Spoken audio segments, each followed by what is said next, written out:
Bharatiya Janata party के fire brand नेता और पूर्व नगर पालिका के अध्यक्ष रंजीत बहादुर श्रीवास्तव ने आज भाजपा प्रत्याशी रामकुमारी मौर्य के समर्थन में शहर के दुर्गापुरी वार्ड में जनसभा को संबोधित किया।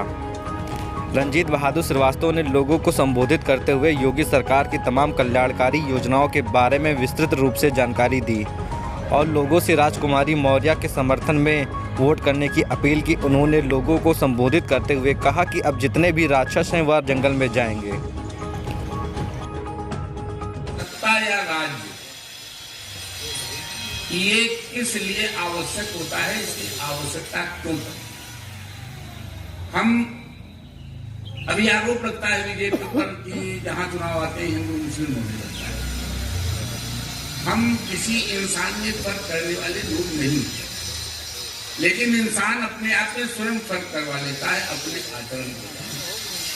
व्यवहार में आप स्वयं देखते हैं, किसी आदमी को देख करके आप कहते हैं बड़ा अच्छा आदमी है, बड़ा अच्छा इंसान, और किसी आदमी को देख करके कहते हैं अरे बड़ा खराब आदमी, बड़ा घटिया आदमी।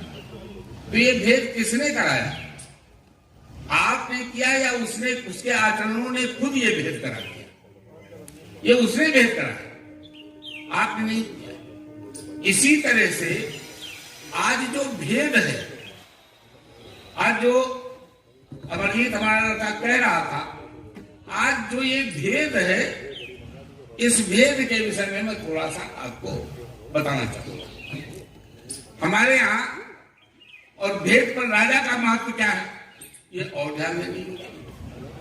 हमारे यहां वेदों में, उपनिषद में, शास्त्रों में सब जगह पर दो विभेद किए गए हैं, सुर और असुर की। ईश्वर को मानने वाले सुर और न मानने वाले असुर। फिर असुरों में कई गुण हैं। असुर अपनी प्रवृत्ति से असुर क्यों हो जाता है और क्यों बना रहता है, इसके लिए कई जगहों पर कई तरह से लिखा पड़ी है, हमारे साथ तो नहीं। लेकिन अब राजा के साथ असुरों का संबंध क्या होता है? क्या असुर असुर ही रह जाता है, या राजा अगर बदल जाता है तो असुर सुधर जाता है? आइए दो चार उदाहरण देते हैं। लंका में रावण का राज्य था, असुर राज था, असुर राजा था।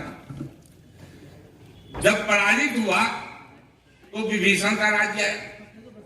विभीषण का राज्य आने के बाद कहीं पर किसी भी शास्त्र में ये लिखा हुआ है कि वो जो लंका के निशाचर बच गए थे वो असुर प्रवृत्ति के रह गए थे? कहीं पर अगर लिखा तो हमें बता दीजिए। वो असुर एकदम से परिवर्तित कैसे हो गए, क्यों धर्मात्मा हो गए? राजा ही तो उनका मरा था ना, और धर्मात्मा ही राजा हुआ था। इसके बाद आ जाइए हिरण्याकश्यप।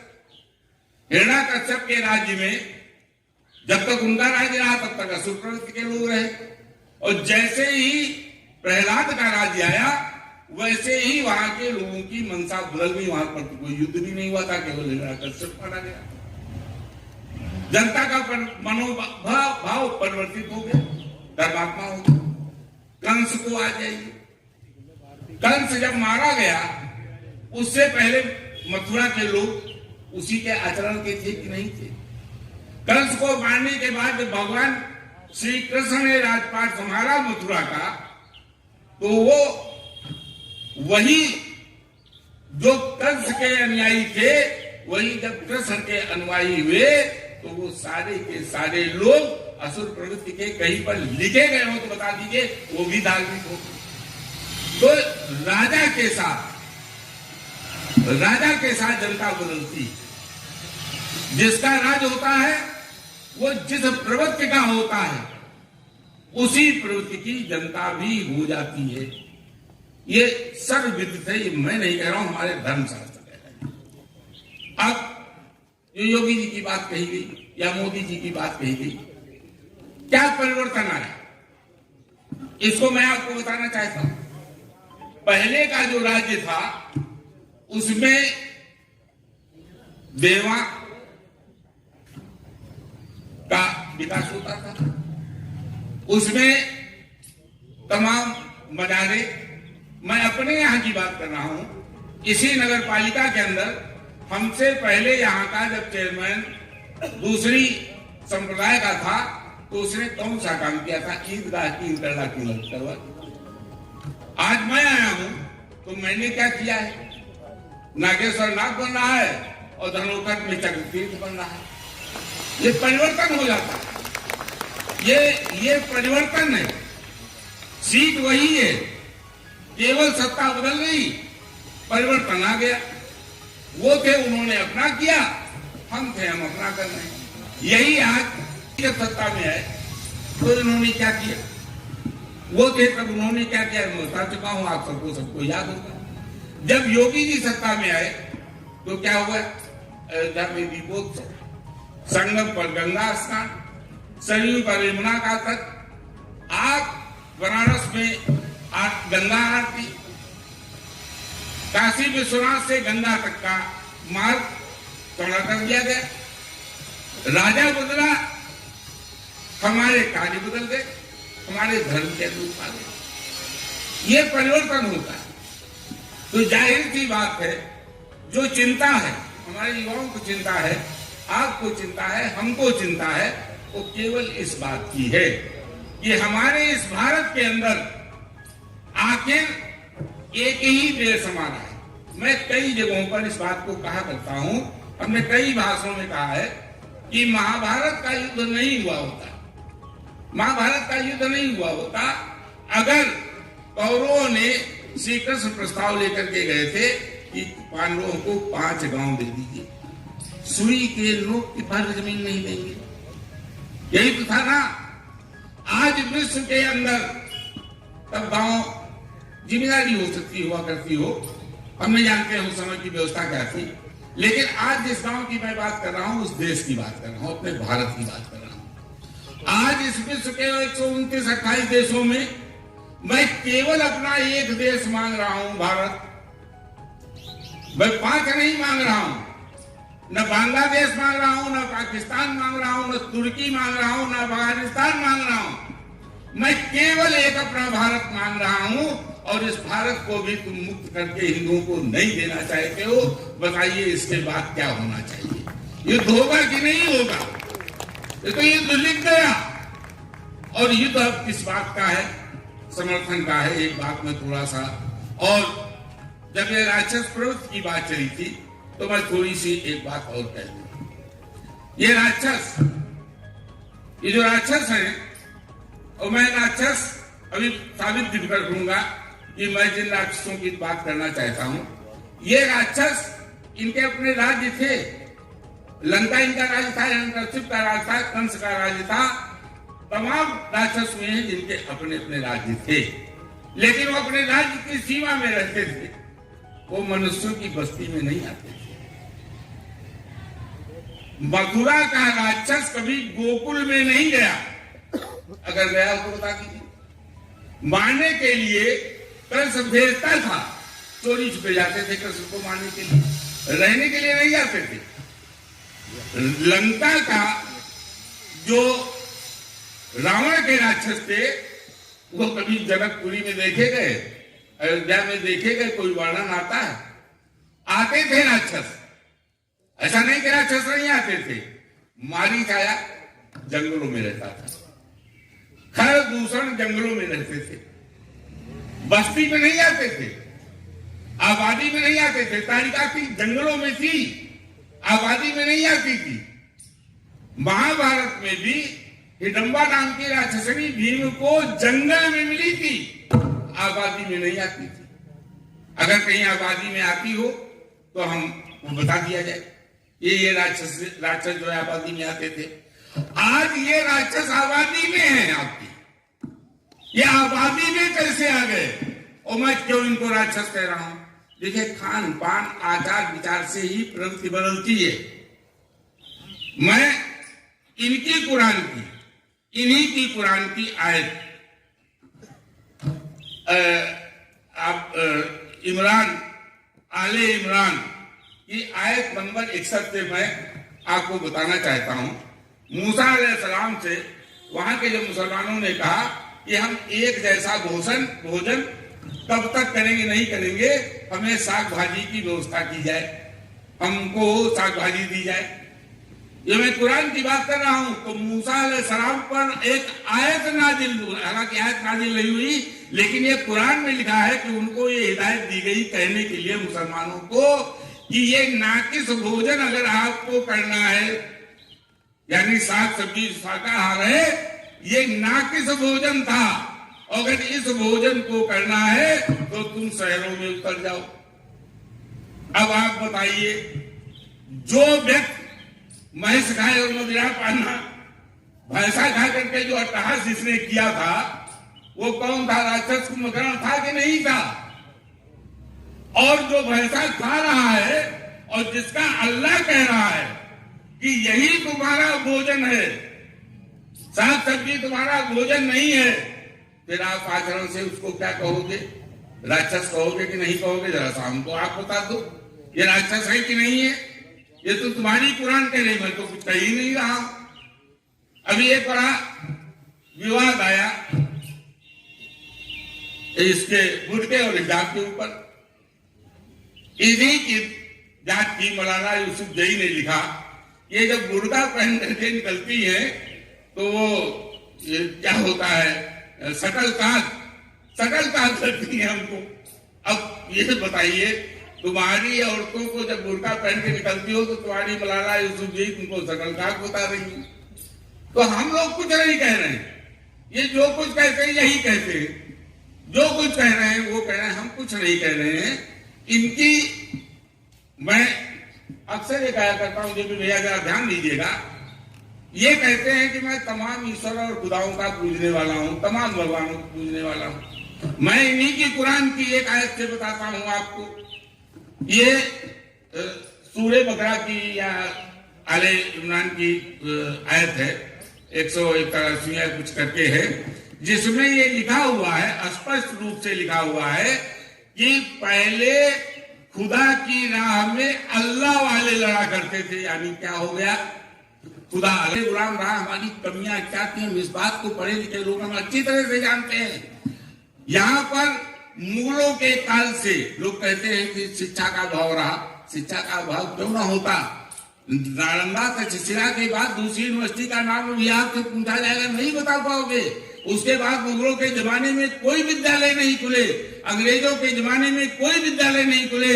मैं आपको बताता हूँ 1952 का आंकड़ा, 1952 में 13,000 इंटरमीडिएट कॉलेज थे, 9,000 केवल हाई स्कूल थे। उच्च शिक्षा प्राप्त करने के लिए जिसको जाना होता था वो इंग्लैंड जाता था। भारत के अंदर केवल 6 यूनिवर्सिटी थी, 2 मेडिकल कॉलेज थे, 8 इंजीनियरिंग कॉलेज थे, मेडिकल छात्रों की संख्या केवल 1800 थी। ये शिक्षा के क्षेत्र का भारत था। और 1952 में ही 95% महिलाएं शिक्षित थी, 85% पुरुष शिक्षित था। कोई नहीं पंडित शिक्षित था, न ठाकुर शिक्षित था, न बनिया शिक्षित था, न शूद्र शिक्षित था। शिक्षालय ही नहीं थे तो शिक्षा कहां से मिलती? वो सौभाग्यशाली थे जिन्होंने किसी तरह से शिक्षा प्राप्त कर ली, चाहे अम्बेडकर रहे हो, चाहे जवाहरलाल नेहरू रहे हो, चाहे जो रहा हो, जो बैरिस्टर बन गए, जो थोड़ा बहुत पढ़ लिख गए, इंटरमीडिएट भारत से किया, बाकी डिग्री इंग्लैंड में जाकर के लिए। ये था मेरा देश। आज की तारीख में क्या है? जिस देश के अंदर 1952 में हैजा, कलरा, चेचक ये महामारी थी, आज उसी देश के अंदर आप कोरोना से लड़ रहे हैं कि नहीं लड़ रहे हैं? कोरोना जैसी महामारी आपका कुछ नहीं बिगाड़ पा रही। ये देश का परिवर्तन है। मैं आपको दूसरी दिशा में देश का परिवर्तन दिखाना चाहता हूँ। 1952 के अंदर 65,000 मील रेलवे लाइन थी, 45,000 मील सड़कें थी। आज की दिशा और दशा क्या है? कितना हाईवे बन चुका है, कितने हवाई जहाज अड्डे बन चुके हैं। अब इस देश को कहां से कहां तक लाया गया? मैं ये नहीं कहता हूं कि ये सारा काम मोदी ने किया है, सबने किया होगा, लेकिन जो आज जिस तरह से देश को बढ़ाने का काम, चाहे कॉरिडोर बढ़ रहे हो, चाहे शस्त्रों आयुध के कारखाने बन रहे हो, चाहे यहाँ पर देश को आत्मनिर्भर बनाने के लिए हम अपने सारे कल कारखाने यहीं पर लगाने का काम कर रहे हैं, हम रोजगार देने का काम कर रहे हैं। लेकिन क्या ये काम 5 और 7 साल में पूरा हो सकता है? नहीं हो सकता है। समय देना पड़ेगा। आपने हमको नहीं दिया 5 साल में मैंने जब काम किया नहीं कर पाया, हमारी दिशा सही थी, हम सही दिशा में जा रहे थे, हमने आकर के आपसे अपील की थी कि हम अभी काम नहीं कर पाए हैं, हमारी इच्छाएं नहीं पूरी हो पाई हैं, हम जो नगर के साथ करना चाहते थे नहीं हो पाया है, तो क्या आपने हमें दूसरा कार्यकाल नहीं दिया था? अभी आपको मोदी ने दिया, मोदी को आपने दिया, योगी को क्यों नहीं दोगे? योगी को क्यों नहीं दोगे? और रह गई जात पात की बात, ये जात पात में बंटवारे करने के बाद मैं अक्सर कहा करता हूं कि ये जो अकबर, ये जो आज का जो मुसलमान है, ये आज अपने को इतना बड़ा सेकुलर भाईचारे का प्रतीक बता रहा है अपने को कि मैं हमसे बड़ा भाईचारा रखने वाला देश प्रेमी राष्ट्र प्रेमी कोई है ही नहीं। जो ये बता रहे हैं, इसी तरह से किसी जमाने में अकबर को भी महान कहा गया था और केवल एक बात के लिए महान कह गया था कि जोधाबाई से शादी करने के बाद आज मुसलमान लोग कहते हैं कि उनको पटरानी का दर्जा देते हैं। बताइए, हमारे घर की लड़की बहन तुम लेकर के जाओ अपने घर में और पटरानी बना लो, उसके बाद बता देते हो कि हिंदुओं को गर्व करना चाहिए इसके ऊपर। आज वो समय आ गया है जब इसी अकबर के सामने उसको महान बताने वाले लोग, चाहे वो मायावती हो, चाहे अखिलेश यादव हो, चाहे राहुल गांधी हो या अन्य नेता हो, जितने भी आदमी हैं, आज ये अकबर के गिरवी हो चुके हैं, ये जोधाबाई बन चुके हैं, इनके हरम में बैठ करके इनको महान बताने का काम कर रहे हैं। अब आपको बताइए कि ये महान अकबर आपको चाहिए, ये जोधाबाइयां आपको चाहिए, या आपको योगी चाहिए, आपको मोदी चाहिए? किस जात धर्म में बढ़ना चाहते हो आप लोग? किस जात धर्म में बढ़ना चाहते हो? आज बहुत शर्म की भी है बात आती है हम लोगों के सामने, जब यहां पर मैं निकलता हूं या सुबह अपने घर में बैठता हूं तो लोग बताते हैं हमारे यहाँ वर्मा जी भी बैठे हैं, पंडित जी बैठे हैं, हमारे यहाँ तो सब लोग बैठे हुए हैं, लेकिन जब बात आती है गणित लगाया जाता है, वर्मा को चला जाएगा, यादव में चला जाएगा, मुसलमान उनके साथ जुड़ जाएगा तो सीट पा जाएंगे, अखिलेश यादव बन जाएंगे। योगी जी ने सही कहा है और मैं भी यही बात कहता हूं। मैं तो अपने चुनाव में 1912 से कह रहा हूं, 1900 अपने पहले चुनाव से इस बात को कह रहा हूं कि हमें यहाँ पर तो 35% का मामला था, 35% का मामला था यहाँ पर मुसलमानों का, हिंदू 65% था। आप लोगों को याद होगा मैंने धनोकर के भाषण पर आप लोगों से क्या कहा था कि अगर ये 35% मुसलमान मिल करके रंजीत बहादुर को चुनाव हरा सकता है और 65% हिंदू हमको चुनाव नहीं जिता सकता है, तो मैं चुनाव जीतना पसंद नहीं करूंगा। मुसलमानों हमको वोट न देना, तुम एक हो जाओ जा करके और हरा सकते हो तो हरा देना। यहाँ पर तो 20% का मामला है, 20% का मामला है। आज मैं चुनौती के साथ कहता हूं पूरे उत्तर प्रदेश की जनता को, देखिए मीडिया मेरे सामने खड़ी है, मैं जानता हूं ये मेरा अभी आज का भाषण पूरे उत्तर प्रदेश में वायरल होगा। मैं चुनौती के साथ अपने योगी जी को भी आश्वासन देते हुए कहना चाहता हूं, मोदी जी को भी आश्वासन देने कहना चाहता हूं और बोले आपके माध्यम से पूरे प्रदेश की साथ अपील करके कहना चाहता हूं, हिंदुओं एक हो जाओ। 80% हो तो ये 20% है देश के प्रदेश की आबादी के हिसाब से। अगर ये 20% मिल करके हमारी सरकार नहीं बनने देना चाहते तो इसमें चुनौती को स्वीकार कर देता हूं। नहीं चाहिए मुझको ऐसी गद्दी। अगर मैं मुसलमानों के वोट से जीतता हूं और अगर 80% हिंदुओं के वोट से जीतना चाहता हूं तो मैं जीतना है अगर, तो मैं इसको सुधार करूंगा और मैं इसको अपना सौभाग्य मानूंगा और हिंदुओं को धन्यवाद दूंगा। और साथ ही साथ इस बात को आपको समझना पड़ेगा, इस बात को आपको समझना पड़ेगा। ये मेरी एक अपील है आपसे कि आज की तारीख में अगर आपने कहीं गलती कर डाली तो एक गलती एक दिन के लिए नहीं होती, इसका प्रायश्चित आप एक दिन में नहीं कर पाएंगे। अब ये प्रायश्चित 5 साल के लिए होता है और ये 5 साल बहुत महंगे पड़ सकते हैं। बंगाल में पड़ चुके हैं, बिहार में पड़ रहे हैं, बराबर की सत्ता आ गई, बिहार में पड़ रहे हैं। हमारे 2/3 बहुमत की सरकार चाहिए कि तमाम कानून अभी हमें बनाने हैं, तमाम कानून हमें पास करने हैं, तमाम कानूनों पर हमें काम करना है। अभी सामान्य नागरिक संहिता बिल अभी आना बाकी है। ये जो दाढ़ी और टोपी चल रही है ना, अभी वैसे बोला है कि दाढ़ी टोपी हमारा अधिकार है। मैं जानता हूं कि इस दिन समान नागरिक आचार संहिता बन जाएगी, कानून लागू हो जाएगा, न तुम्हारी दाढ़ी रहेगी न तुम्हारी टोपी रहेगी, ये सब प्रतिबंधित कर दिया जाएगा। कॉलेज और स्कूल हिजाब पहनने के लिए, नकाब पहनने के लिए, ये देश की बर्बादी का सवाल है। बंटवारा तुम कर रहे हो, बंटवारा मैं नहीं कर रहा हूं। स्कूलों के अंदर हिजाब और नकाब कौन पहना करके भेजा? सब लोग कहते भारतीय जनता पार्टी हिंदू मुस्लिम की राजनीति करती है। वो लड़की, वो जो औरत बुर्का पहन के गई थी, उसको भारतीय जनता पार्टी आरएसएस वालों ने बुर्का पहना करके भेजा था कि तुम जाओ अल्लाह अकबर करती हुई भागना, ताकि हिंदू लड़के तुम्हारा पीछा कर ले। ये भारतीय जनता पार्टी ने किया था। दोषारोपण करते हो, लेकिन मैं जानता हूं कि यहाँ का हिंदू और प्रदेश का हिंदू जाग चुका है और ये अंग्राई ले रहा है। और जिन विवादों की बात करते हो, मैं उन्हीं के लिए बताना चाहता हूँ, तुम कृष्ण के वंशज हो, मैंने कहा था, बहादुर हो, लड़ाका कम हो, जिन बुजदिलों के हाथों में पड़े हुए हो, इस अखिलेश के हाथ में, अरे इनसे ज्यादा तो रंजीत बहादुर शेर है, बहादुर है, जहां पर चाहे हमसे मुकाबला कर लिया करके। योगी मोदी की बात क्या करोगे तुम? ये बुजदिलों के हाथ में खेल रहे हो। बुजदिलों के हाथ से निकलना चाहिए, तुमको निकलना चाहिए और मर्दों से हाथ मिलाना चाहिए। घुटने न टेकने वालों से हाथ तुमको मिलाना चाहिए। तुम कृष्ण के वंशज हो, राम और कृष्ण में कोई अंतर नहीं। राम के वंशजों से मिलो, कृष्ण के वंशज, राम के वंशज इस दिन एक हो जाएंगे। उस दिन इस देश में दूसरी ताकत नहीं रहेगी। और जिनको मैं कह रहा हूं, मैं इनसे फिर मांगूंगा नहीं, ये भारत मुक्त होगा। और निशाचर कभी जंगल छोड़ करके हमारी बस्ती में नहीं आए हैं और इनको बस्ती छोड़ करके फिर जंगलों की तरफ जाना पड़ेगा। इन्हीं शब्दों के साथ मैं अपनी बात समाप्त करता हूं। जय भारत, जय हिंद।